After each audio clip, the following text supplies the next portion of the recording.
if I on my video, the bandwidth will affect the quality of my sound. Okay, so instead I sacrifice the video for my audio, one of them will go, but at least because of my bandwidth, please let me just stick to the audio, please. We understand.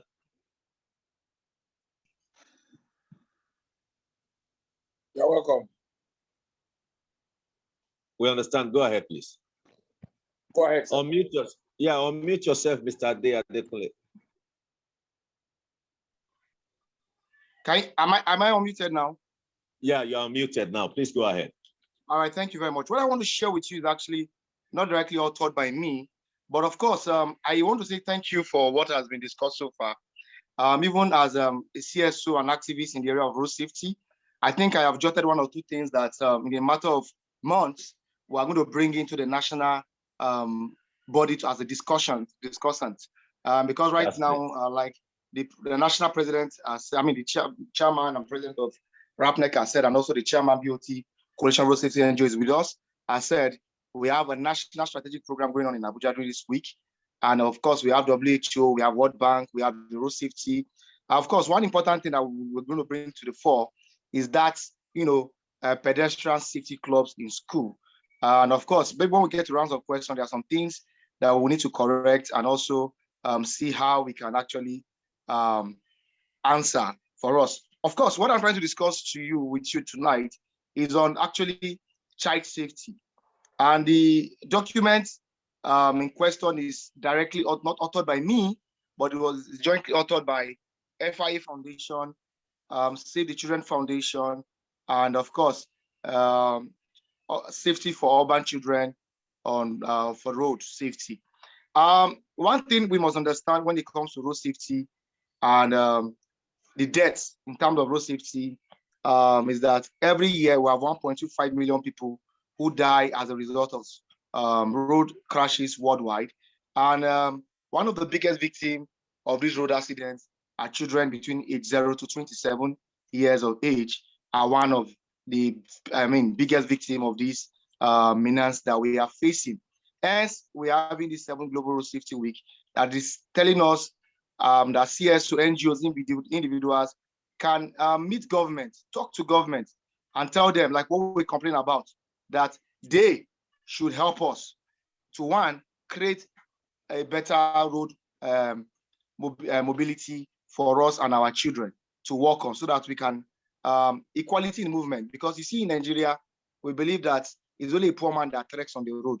The rich man drives the car, and the rich man that drives the car is a rich man, and you are a poor man. I don't know if the rich man is killing himself, sitting down 247. Now, let me read out some facts. You see, every day, approximately 600 children die due to road traffic injuries. 600 children worldwide every day die every day as a result of years they get knocked down on the road. They get knocked down on the road every day. And you see, as they die, I see this thing, you see one death, when we tabulate it, is you have one death every 2 minutes for young children. And you see, this high rate of these deaths, 97% occurs in low countries and middle countries like Nigeria, where incidentally, sorry, is it my own or somebody's own? Hello? We can hear you. Am I still on? You are still on. Hello? You're still on. I think it's been controlled. Please go ahead. All right. So I just want to read out the stats for us to see. So incidentally, when I say 97% of this death occurs in low or middle income countries, Nigeria incidentally falls in the low or middle income countries. So, and the worst part is that most of these deaths and injury are never reported. Mark me, are never reported. And that is why one of the conferences what we're dealing with in Abuja right now is how we can get data for road safety crash so that we can effectively deal with it. And you see, these children ranges between, what is their age bracket? Between the age of 0 to 27 years of age are mostly impacted by these road issues. And this is the reason why is it like that? There's a general belief that the roads are built for car. No, the roads are not built for cars, but the roads are built for human beings. Definitely, all of us need to share the road. And that is what we're advocating in this 7th Global Road Safety Week, that our government, in all fair, should rethink mobility and give us sustainable transportation system where we can encourage walking, cycling, and mass transit, and de-emphasize the use of private cars on our roads. And of course, in dealing and tackling these issues of children dying on our roads, there's a system we call safe system approach. And the safe system approach focuses on three major areas. We talk about the principle of the safe system approach, the core element of the safe system approach, and action areas of the safe system approach. These are some of the elements that can help us stop, more children dying on our roads. And when we talk about the principles of safe system approach, we're talking about, look, now human being, they cause this accident. The accident is not, in fact, we don't call it accident anymore. We call it road crash, because accident is what you don't bargain for, it just happened. But road crash can be controlled. All right, and one of the principles we must understand that human error and humans. Who is that?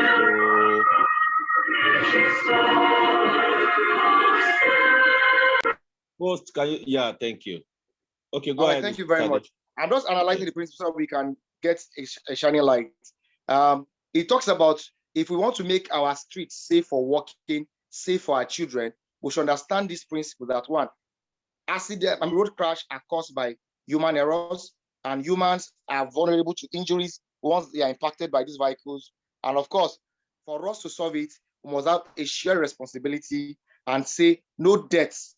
All right, no death must be tolerated. One death is too much. All right, and then there's a need for government in all level advocate that there needs to be proactive rather than being reactive, because our lead agency, road safety in Nigeria, is a reactive agency, not a proactive agency. Then you look at the core element of the state system approach, that we will look at the economics of the state. We should prioritize planning and also monitor and evaluation of government projects when it comes to, like you clearly stated, traders, evading the walkways. And of course, and even the walkways, some of them in Lagos, I've lived in Lagos, are not really suitable for walking. They just put slabs on top gutters for people to march on. And trust me, when we say vulnerable groups, blind people cannot walk on some of our walkways we actually created. So these are some of the things we are looking at. Then, of course, because we are looking at because if you look at the 6th Global Road Safety Week, we talked about speed management and say on built-up areas where we have schools, hospitals, residential areas, where you won't see football pitch, the road sign in that area should be 30 km per hour. Because at that rate, if a child gets knocked down, probability that he might not die is low.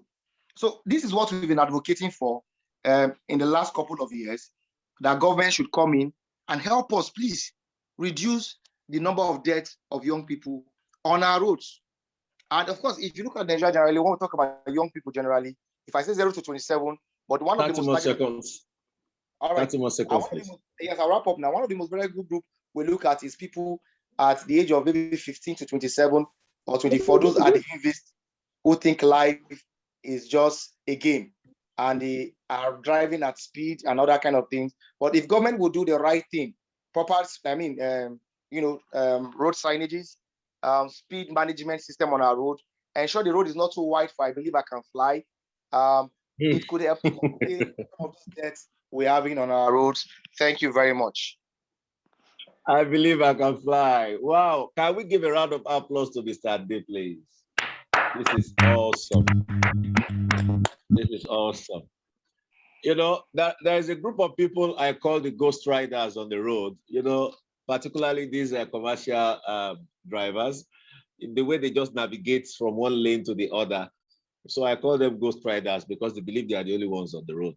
To be candid, I want to celebrate the host for bringing this crux of people together. No, I'm seeing champions, really. And I must say that until you get into another man's world, you will think it's all about your own world. So we are in the world of road safety, and I can tell you, we have champions, we have authorities, and I give it up to, for every one of our discussants and even my co-moderator, the host, our prince, Prince Julius, and please, Mr. Ade, stay on. When we get to the Q&A shortly, you're one of those who will be responding to questions. You are an authority too. All right. So I'd like to give the floor to Princess Ekwi to engage Dr. Orugbeja, that handsome doctor, in the second question. So it's second round now. Over to you, Princess.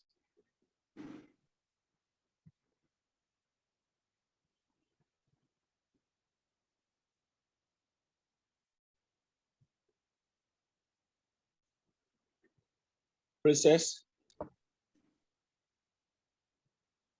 Princess, can you please unmute yourself?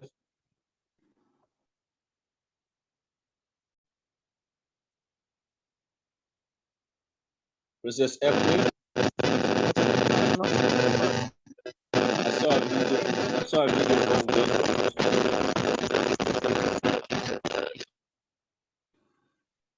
Okay, while I think I'm just going to go ahead so that we don't lose the time. And then Princess Ekwi can go ahead with the second discussant after this round of questions to Dr. Orugbeja. So Dr. Orugbeja, are you here, please?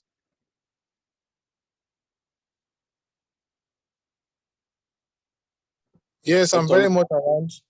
Oh, it's my pleasure to be the one to ask you the second question. I like talking to handsome guys. You have your own day.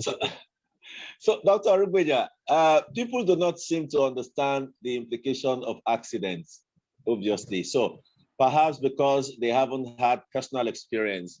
So as a medical practitioner, how should individuals prioritize safety on roads, and how can they practice defensive walking? Defensive walking. And this really covers a wide range of the issues that we have on our roads. If you sometimes I tell myself, I don't like being on the roads as much as I do, because you've got a lot of issues to deal with. A lot of people on the road who put their own safety in other people's hands. They are reckless how they use the road and all of that. So we are asking, since people do not understand the implication of accidents because they never had one, you are a medical practitioner. Let's make it sound. Okay, so you are a medical practitioner. How should individuals prioritize safety on roads, and how can they practice defensive walking? Still having the interference. Yes, I don't know what this interference is. I guess your moderator is having a problem with earpiece or something.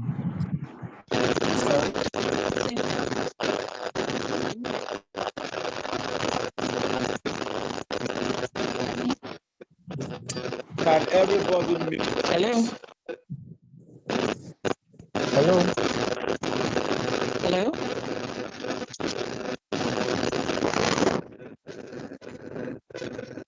Hello?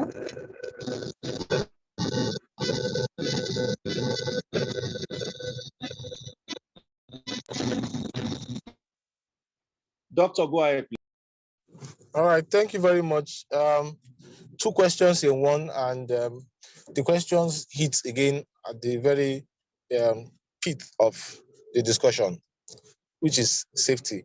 Clearly, our road users, the drivers, the walkers, the pedestrians, do not appreciate the enormity of road traffic crash. And it is clear that they do not understand this, because when you see the way they behave on the road, you begin to wonder if these people have a spare life at home that they intend to use when this one is done with.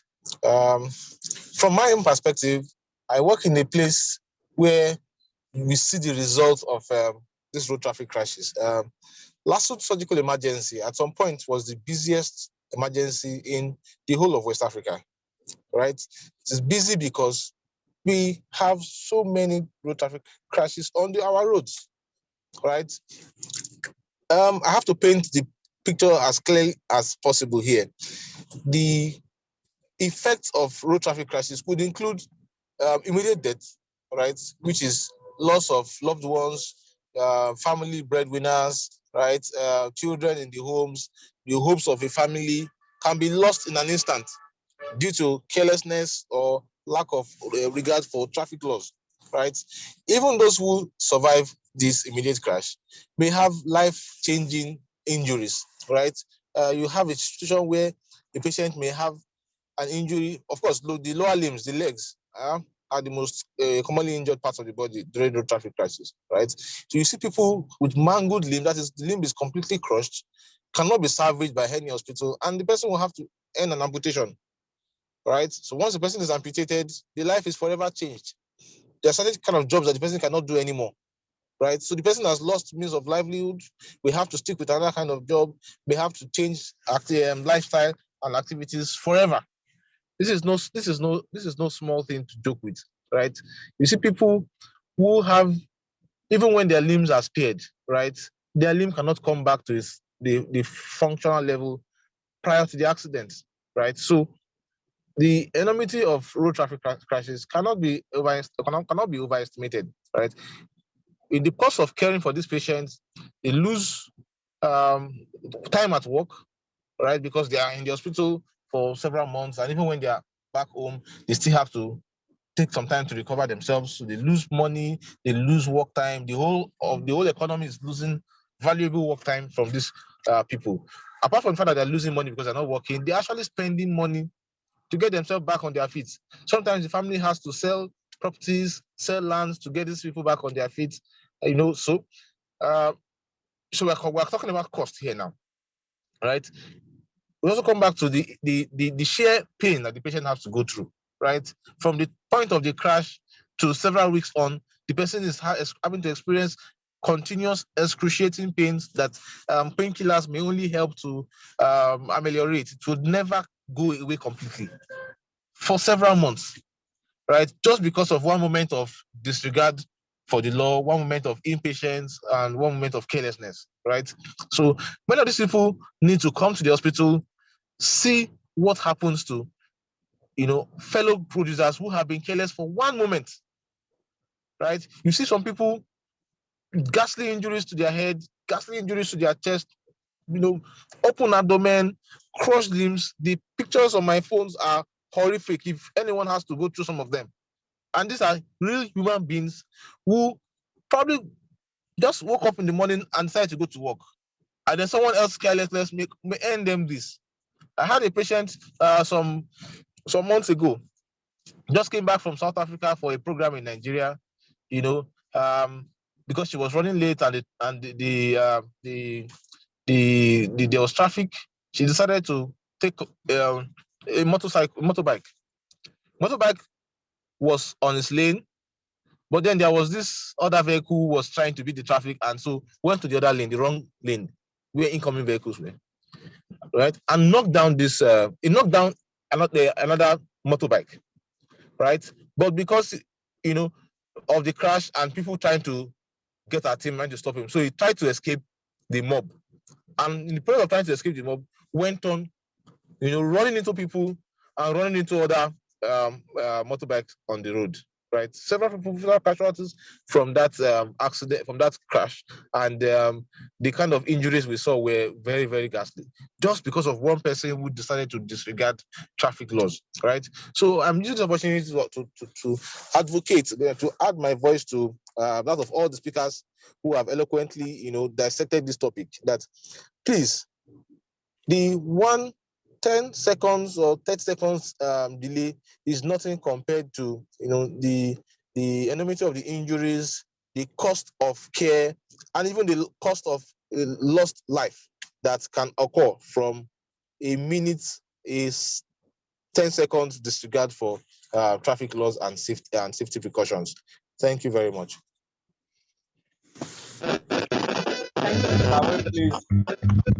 Can we please applaud Dr. Rebecca? This is awesome. Okay, this interference. Where is this interference coming from? Okay. From my side. Okay, Princess. Let me go mute myself and Okay, go ahead and mute while you try to sort it, please. Okay, Dr. Orugbeja. Oh, Mr. Arugbeja, obviously you not really on. need to put.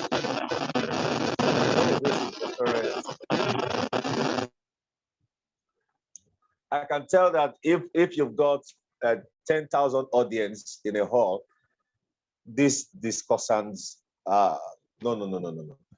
They will sway a whole nation because they are authorities. I celebrate each one of them. Celebrate each one of them. This is no time wasted for everyone who have joined in this session. And you can be sure that the sessions that will come up in the days to come, the information will be shared. And please, we want you to know that you are all invited to be part of those sessions that will come days after. And, it's worth the time. It's worth everything about it. All right. Princess Ekwe, I think there is an issue with her audio. No, I'm here now. Okay. Oh, can you hear me? Yeah, we can hear you now. We can hear you now. Can you please go ahead with the second round of questions for Engineer Daniel Effiong? Okay. Engineer, in a society where cars are perceived as luxury, they drive students to school either in private cars or school buses, even when they live on the same street as the school, just to demonstrate class. What can you recommend as a way to address this societal as well as setting a new narrative that can bring about paradigm shift from motor?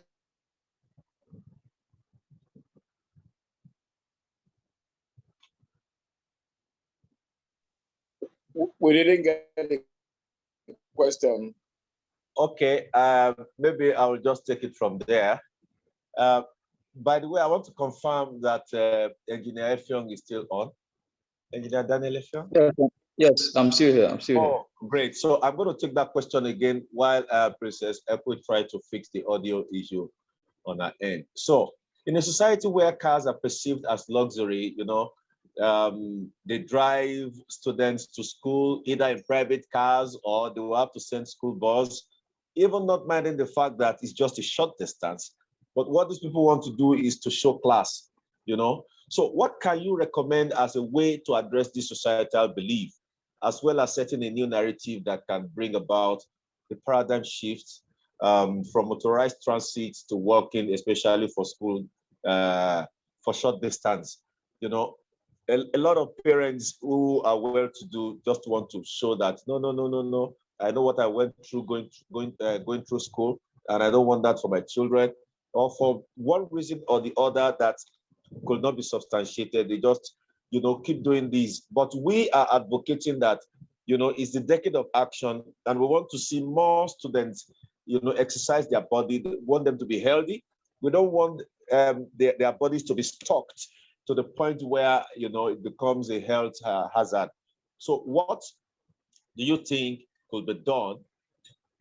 A paradigm shift is required in this sphere to see that rather than encourage motorized transit, students do more of walking. Over to you, Engineer. All right, straight to the point. I'd like to be very straightforward in this answer because as a school owner, there's nothing I haven't seen as regards this particular topic. Another handsome engineer. Thank you very much. This will have to be a long-term plan because it involves changing the mindset of people and parents. And just like you earlier said previously, that most parents wouldn't want their children to suffer what they had suffered, but they're thinking it's suffering. Well, meanwhile, it wasn't actually suffering. It was some kind of training. And the advantage of that training was, at that stage, they became streetwise. Now, the problem with most children now is they are not streetwise because of the lack of time that they spend on the streets. Just like you say, their school is on the same street as their house, but they get a ride to the house, to and from the house to school, when they could have easily walked, socialized, interacted with the environment, earn some kind of street cred, street reputation, understand how it is to, operate on the street. But most of these parents wouldn't reason like that because, should I say, they overlove their children, or should I say, like you said previously, they wouldn't want them to experience what they experienced. And so the solution to this problem is simple. It's a long-term plan because, changing someone's mindset is going to take a whole lot, just like you said, a paradigm shift, but it's not going to immediately get into effect because I've seen parents, even let's not even talk about walking. Let me just deviate a bit to maybe when you want to discipline a child. Those parents, when they were disciplined at school, if you try to discipline their children that way, there's going to be a very serious problem. So it's a long-term plan that has to, be taken into effect slowly. But here is a bit of the solutions that I feel could work. First of all, parents would have to, release their children. Most parents overprotect their children and then they lock them up in the house. So there is no interaction with the outside. So this class stratification will continue to remain because they're just at home watching TV. They don't interact with the outside environment, so they cannot really understand what's going on outside. They are not allowed to walk to close by places, thereby depriving them of exercises that they would have been able to do normally. Like we said in the beginning, when you walk, like I said earlier, it's a good antidote for your body. It's a good exercise. It's a good way to even prevent stroke, and so many other diseases. So children should not be locked up in the house. There should be a time where they should be allowed to go out and interact with the surrounding community. This will reduce class stratification.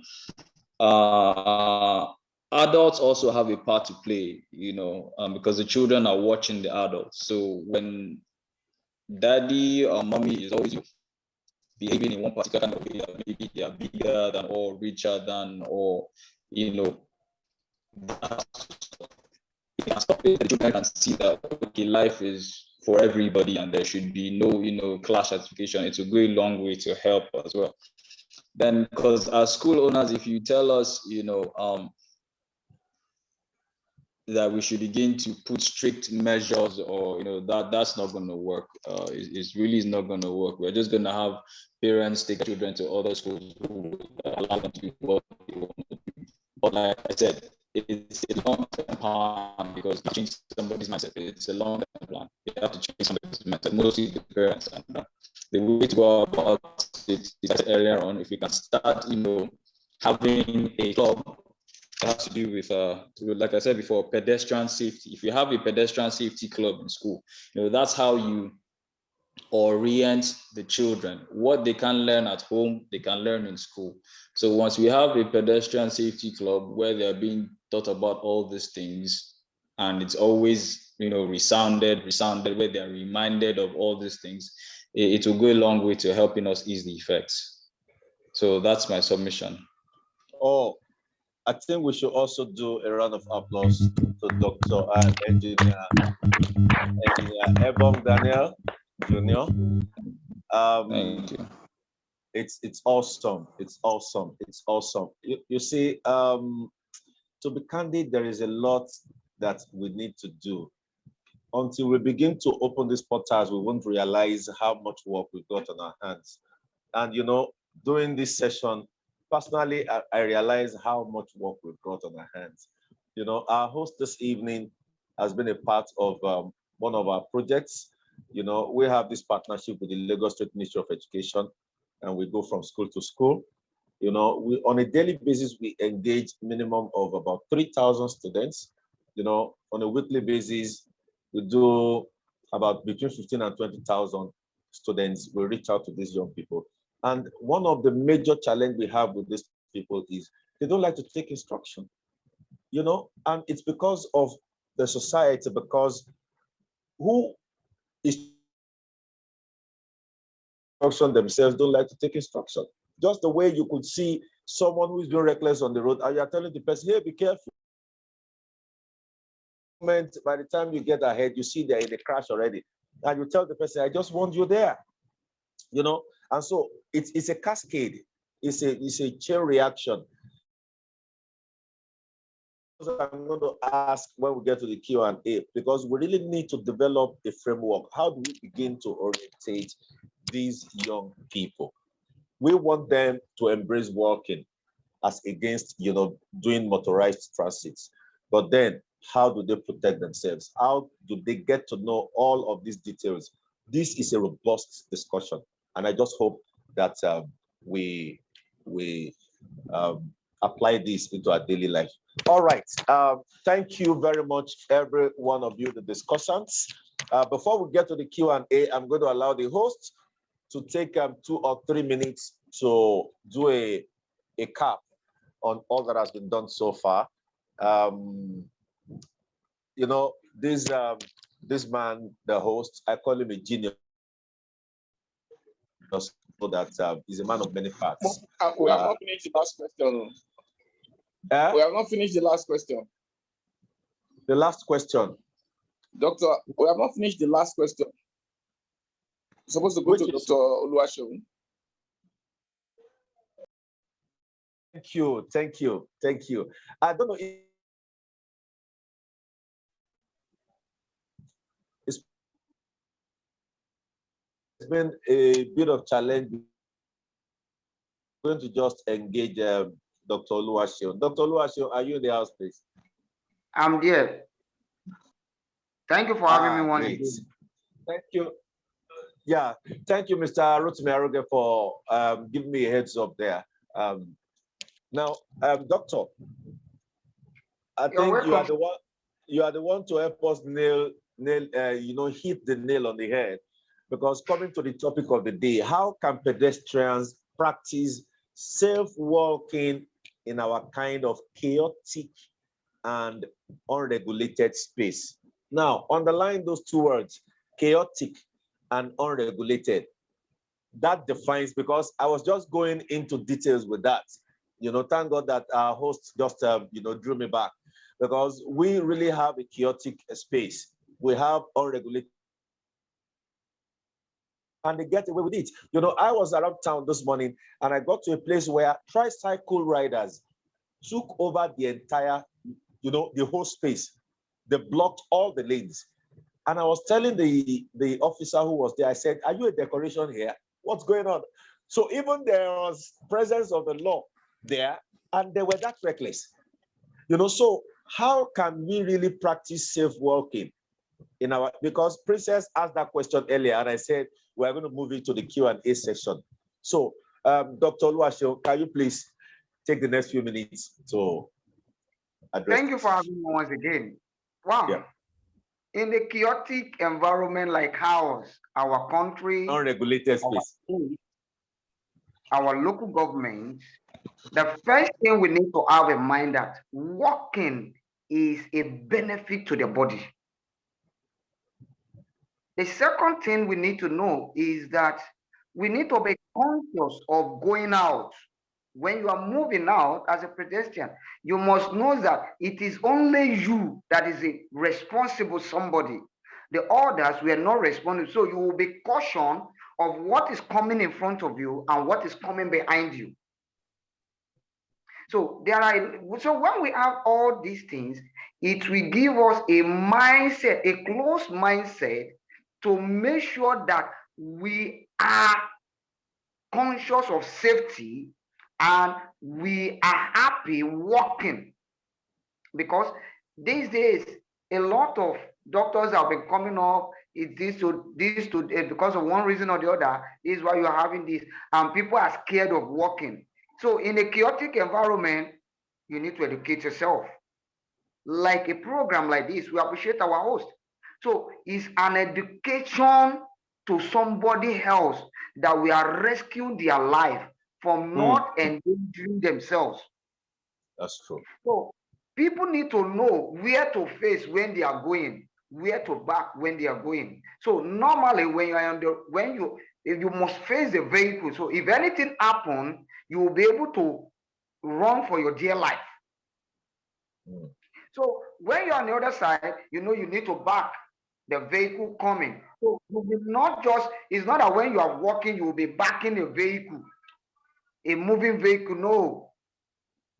So we need to face a vehicle coming opposite us. So even if the brake failed, we'll be able to know where to run, the safety first.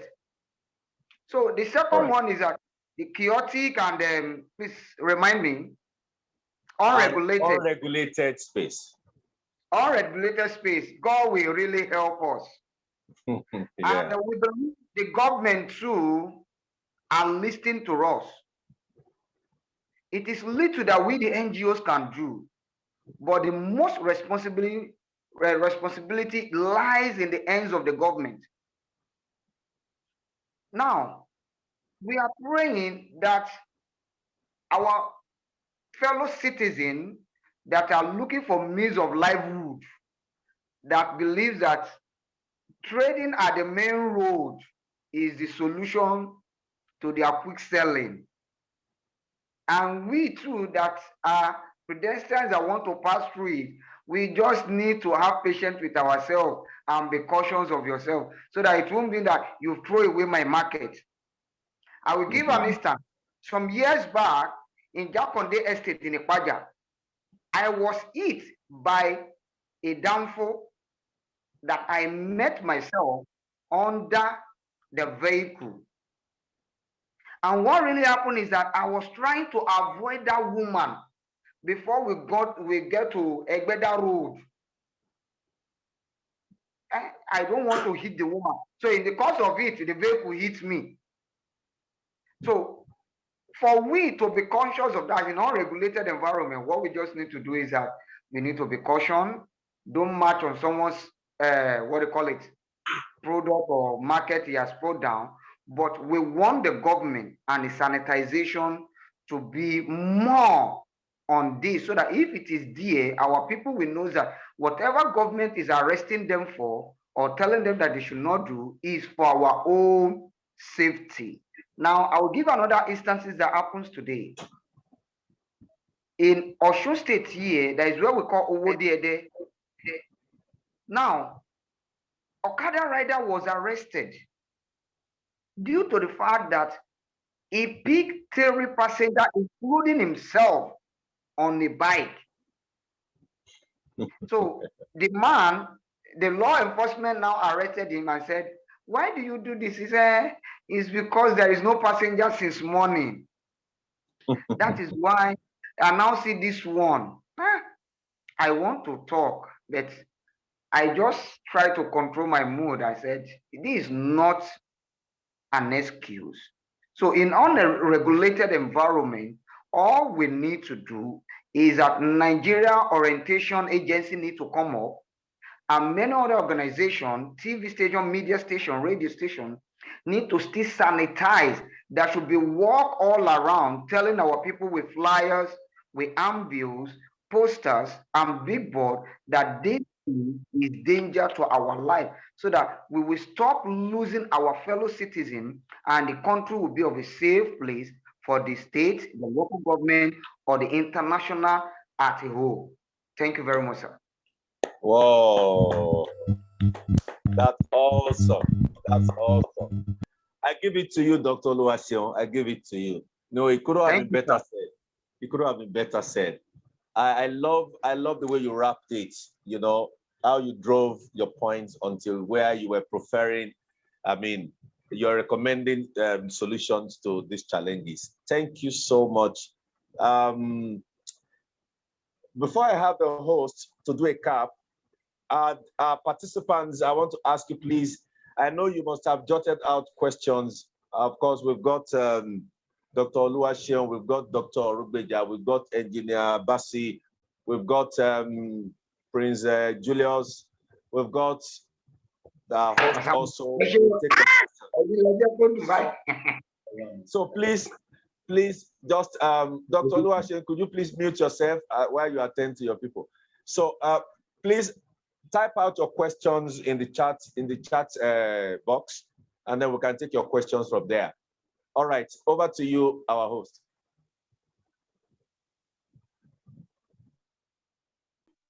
Well, it's been very interesting seeing all the professionals. I give God the glory that we thought of this, and then we approached you and you gave us your time and you had spoken. I'm so glad that it's also on record. In spite of the people that are on ground here, this is going to be broadcast all over the world. We know we have people who probably missed it because of the mix in the link, but we're going to get back to everybody. We had resourceful people who had spoken, and then we can see that we are bringing new information or new opportunities that were not looked at.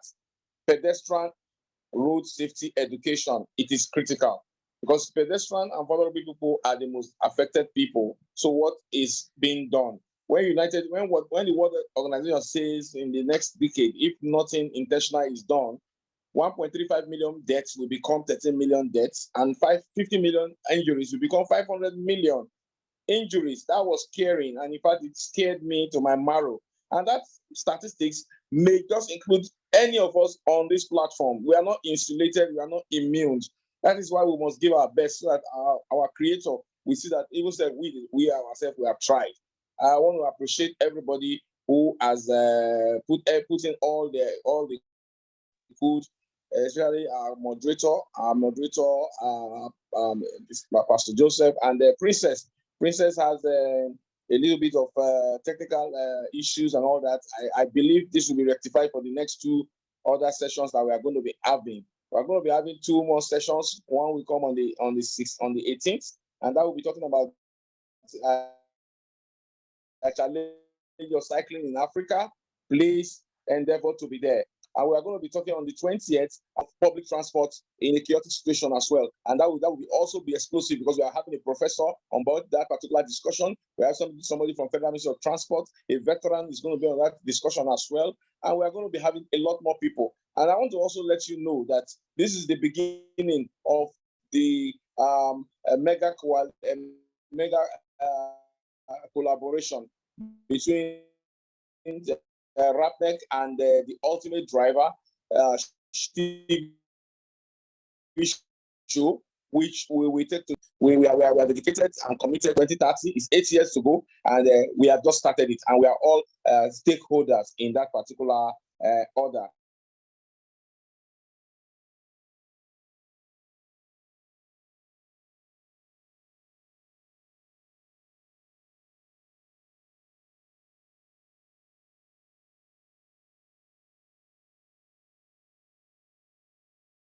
I would also send this mic back. I'll send the mic back to the hand of the founder of Rapneck should be able to ask. Hello. Hello. Can you hear me? Yeah, we can hear you.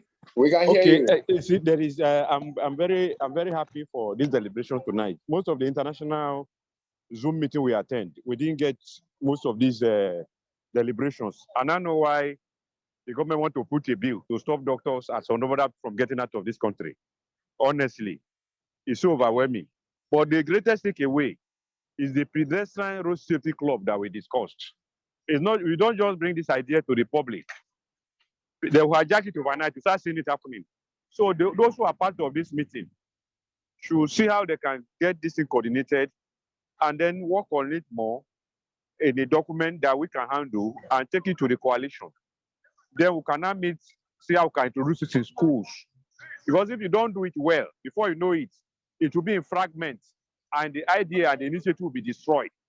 Somebody will just go out to set up a pedestrian road safety club in school. This one will go to that place. It is not registered with whatever. The idea is not secured.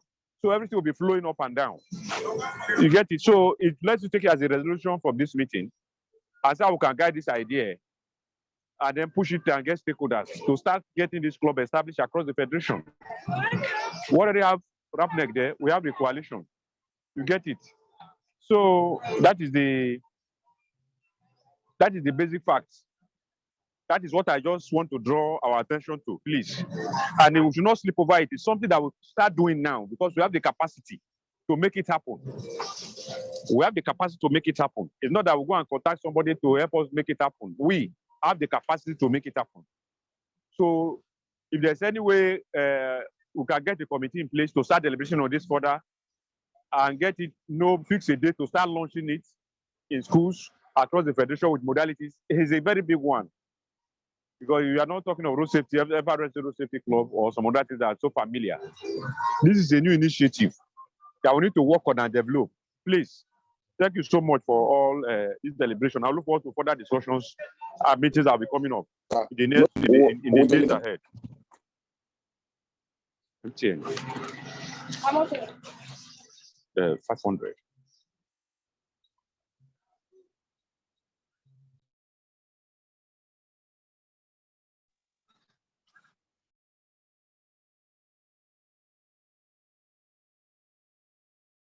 Hello, are we done? I think the president or the think chairman is done with his presentation. There's another hand raised. Okay, I think Oh. this is the right time to apologize. There's another hand raised. Another hand is raised there. But when such things happen, I remember I'm in Nigeria. The network is not steady.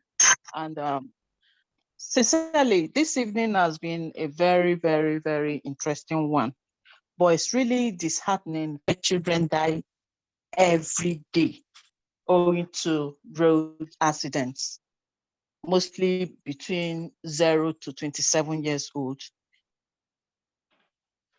And on that note, I think I will join my voice to say that establishment of pedestrian safety club in schools is apt at this time. Just like the president of RAPNEC said, it's really, really important that we do it now. And it will give us the desired results. Actually, this meeting for me is an eye-opener. It is an inspirator. It has inspired me to do a whole lot.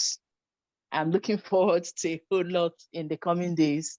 And I believe that all of us, we either grabbed one thing and we're going home with a particular thing. So let's not just wait.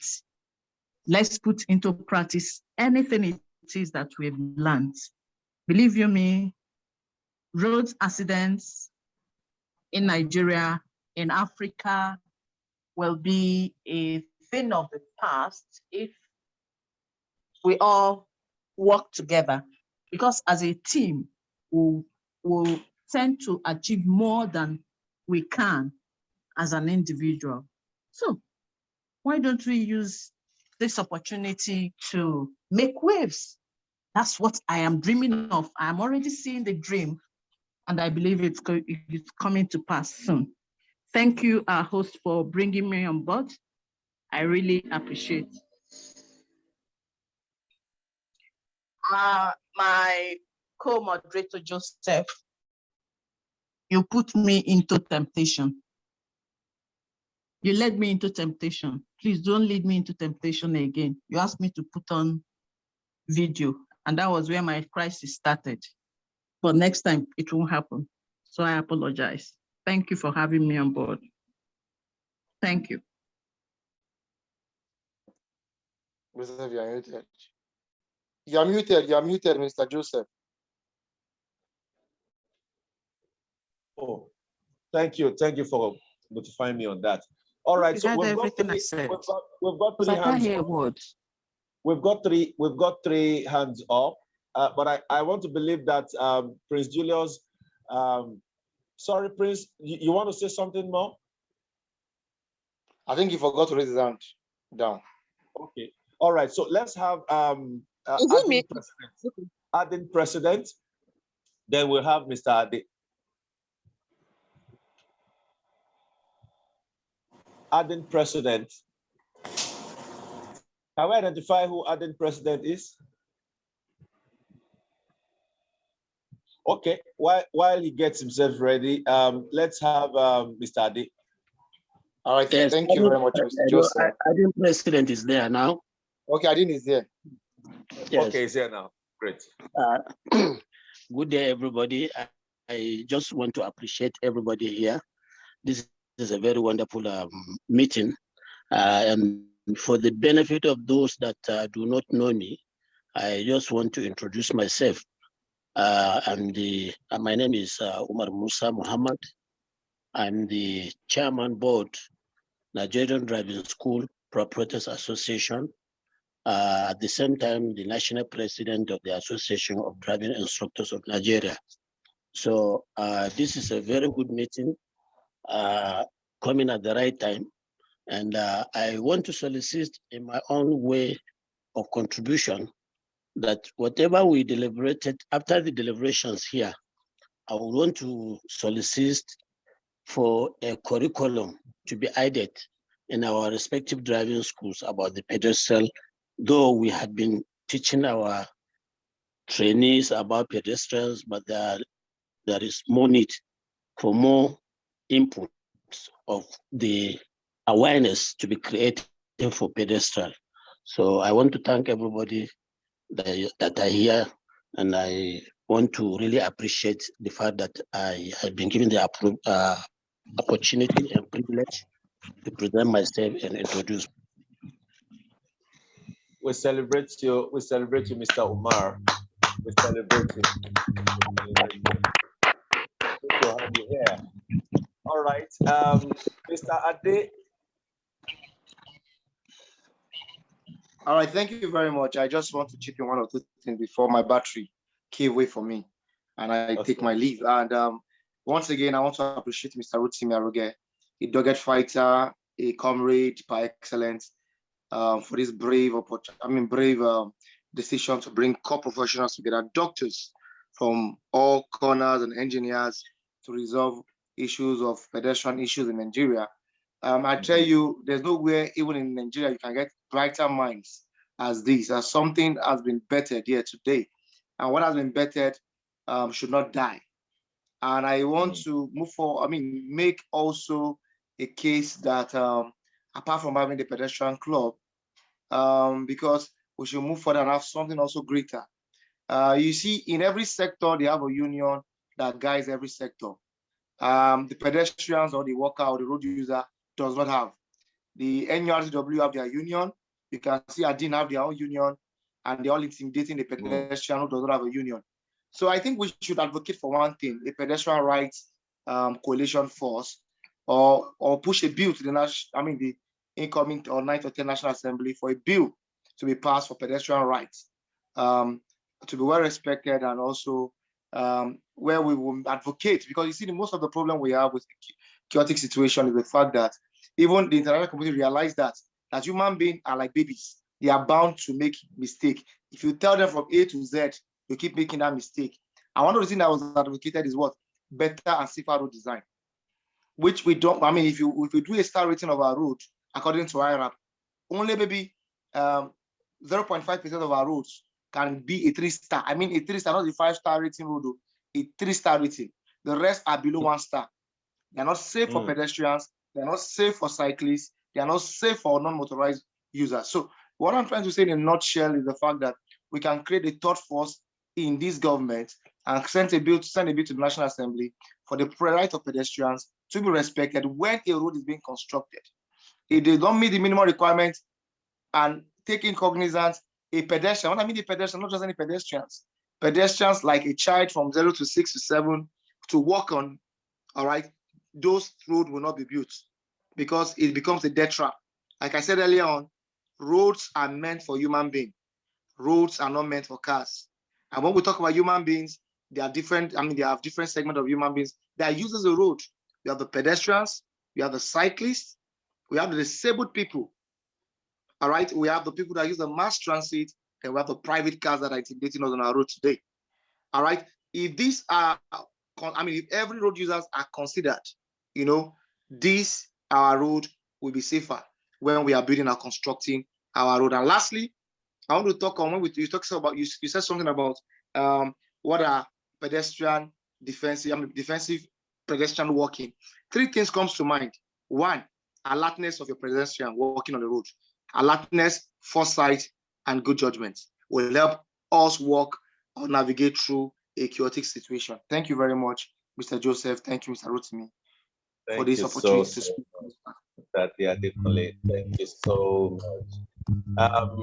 Okay, so now let's just yes, thank you so much. Let me take in sequence our discussants. So since Dr. Oluwaseun has his hand on, can you please give your parting shot in 30 seconds, Dr. Oluwaseun? Okay, thank you very much. Pedestrian, the present government that are coming in, thank God that we are having new regime nationwide. The coalition and many other NGOs in each state need to visit the government in their next new constructions of road so that these can be part of the plan. So by the time we advocate this to them, it will help the save life, save cost of money, and save a lot of things. So the hospital will not just be jam-packed with a lot of people with their livelihood being lost or whatsoever, and people will just be soliciting for them that please help us to help this person. So if the coalition and we the NGOs can come up, meet every government in each state and go to the what they call national orientation and all the TV station and radio station in each state and tell them that this must be advocate at least every day on the free will. I believe there will be safety.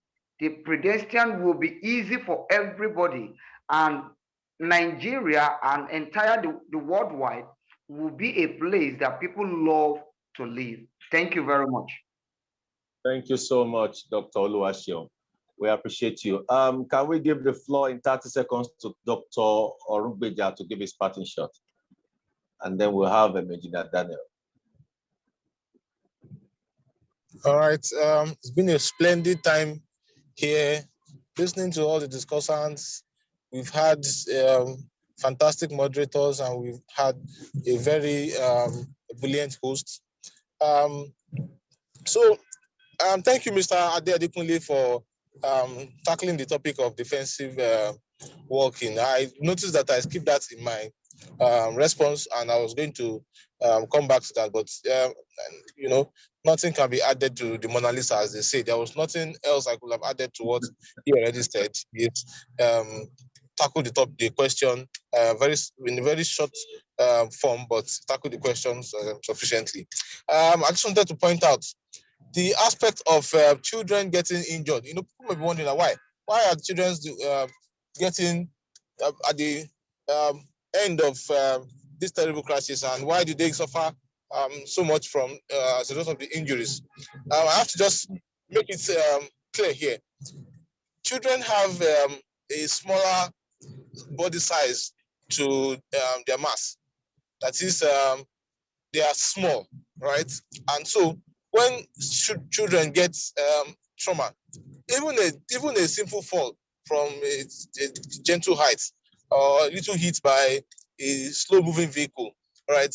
All of that force from that moving vehicle is concentrated into their small body, right? So the effects are far more devastating than it may appear, all right? And secondly, the children have, you know, the rib cage that is in the chest and the head, cranium, which is what covers the brain. These parts of the body are designed by God to protect vital organs, which is the heart and lung for the chest, and the brain for the head or the cranium, right? But in children, these bony cages are soft, they are very pliable, all right? They are not as rigid as what you find in adults. So whereas in an adult, the bones will have to break for an injury to get down to the vital organs within. In children, the bones are more pliable. So the chest wall in a child, for example, can actually go all the way and touch the back. So any organ that is in between the front, as the anterior wall, and the one at the back, posterior wall, can actually get squashed and crushed in between, right?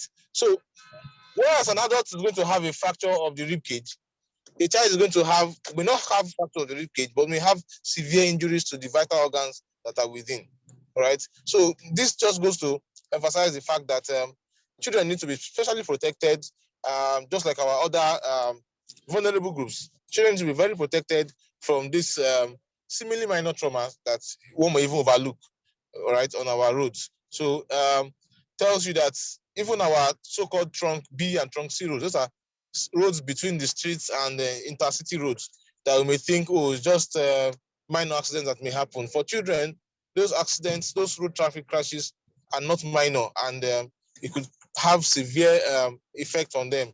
Okay, so this is just to buttress the point on children especially, and to tell us why this pedestrian safety club will be especially important for our primary and our secondary schools. So the children learn about the road safety, right, pedestrian safety, as well as how to be very conscious when they are walking on the road.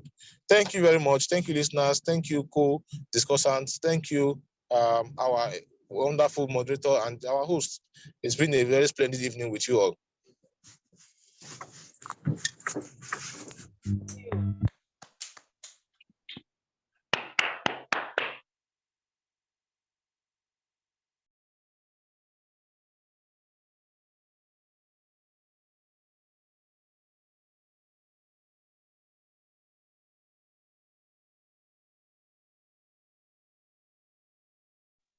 You are muted.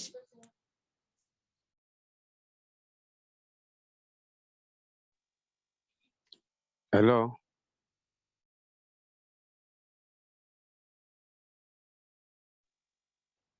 You are muted, sir. We can't hear you, sir. Muted too. Forgive me, I didn't know I was muted. Okay, Engineer Bassi, can you just give us your parting shot in 30 seconds? And I think that Prince Julius wants to say something, but we really need to close now. You know, we were billed to close at 8:30, but because we had some technical issues when we were to start at 7, we lost about 15 minutes. So please pardon us. We plan to be very time conscious, except for the technical issues we had. So Engineer Bassi, 30 seconds, please.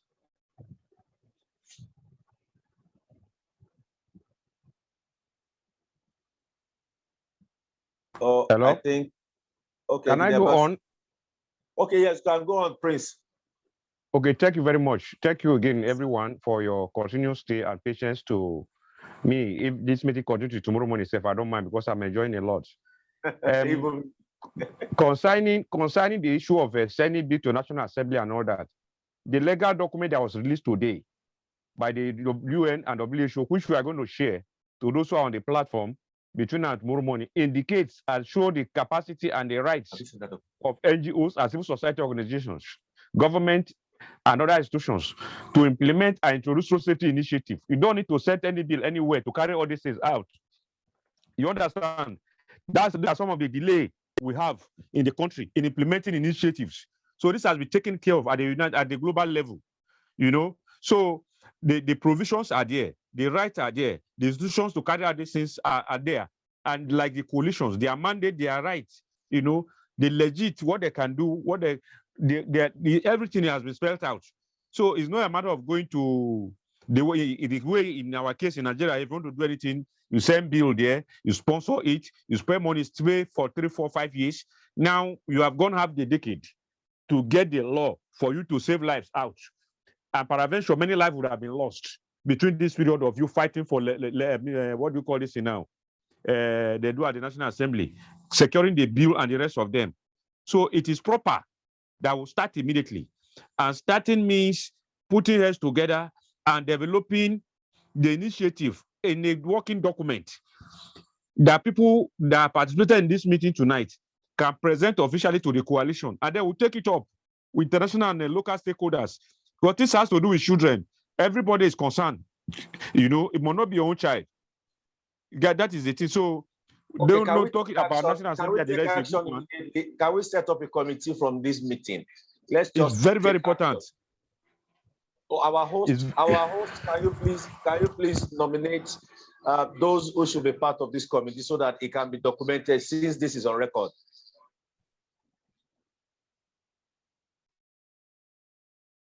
Yes, I think we should people should volunteer, because I know it's gonna be consuming. Everybody in this meeting is actually fundamental. Even the president of ADIN is also fundamental, because we cannot do this. We cannot draw out this policy in isolation. Because the pedestrian is not working in isolation, it's interacting with cyclists, with the trucks, with cars, with even other pedestrians. Pedestrian to pedestrian can collide, and somebody can die in the process. It is so that complex. So I would want those in the house to show interest after the meeting by reaching out to the host, and then we'll be able to take it up from there. Thank you.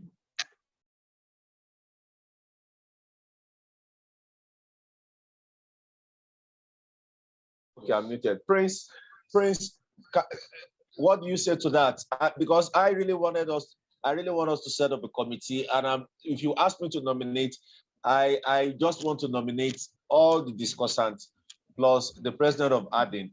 You know, no, it's okay. It's okay. Like the president of ADIN is an active person. He has a large membership base. He has a voice. Thank God he's from the north, is with us in this meeting. Then, if possible, let everybody here be a member of the committee. You understand? Set up a forum, like a WhatsApp forum, so that we can build it up from there and get it together. The coalition has the mandate and the power to implement this now. We don't even need to go to National Assembly. I'm telling you, based on what we saw today in the legal document presented, in line with the UN Decade of Action 2021-2030, because these people are out to reduce the stress of legislation, which is a barrier to implementing road safety initiatives across board in Africa. Are you here? Yes, yes. That is what they are after, because here we say set up this committee, set up that committee. Before you know it, 4 or 5 years, you start looking for money to go and push bill, and the rest run into millions of, and then people will be dying.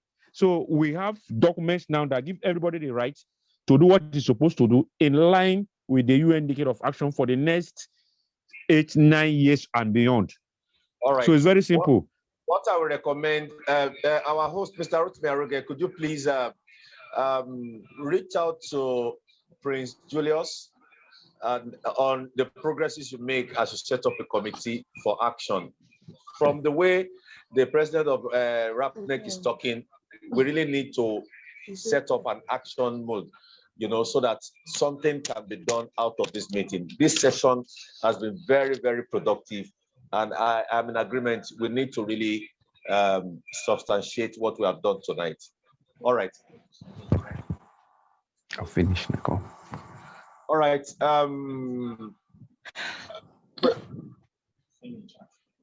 All right.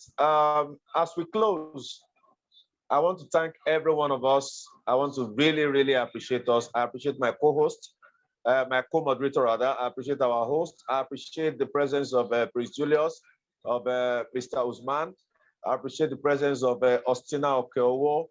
I appreciate the presence of Aduluju Atinuke, of Ozioko Dennis, Dr. Oluwaseun, Engineer Bassi, Princess, Princess Epi, and everyone. What I would like to recommend as I sign out is that we should please private chat the host, Mr. Rotimi Aruge, on our submissions and a way forward. Let's just draw a roadmap on achieving this, you know. So I think his number is on the chat, is on the chat box on this Zoom platform now. You can reach out to him. As a matter of fact, we already have a WhatsApp platform where I believe you could just directly access his number. All right. Thank you, everyone. It's going to be a great and restful night. Thank you so much. In 10 seconds, our host, can you just sign us out? Yes, thank you so much for being my guest tonight. The first edition of a direct confrontation of the Decade of Action from the Ultimate Driver in conjunction with RAPNEC and Global Foremost Impression. I want to also appreciate the president of ADIN. I want us to really connect on a very serious note. If you look at the title of the program, it's the Ultimate Driver TV show. And the Ultimate Driver is this face of safety on road, which we are trying to build locally and globally. And this particular inspiration is coming from that fallout.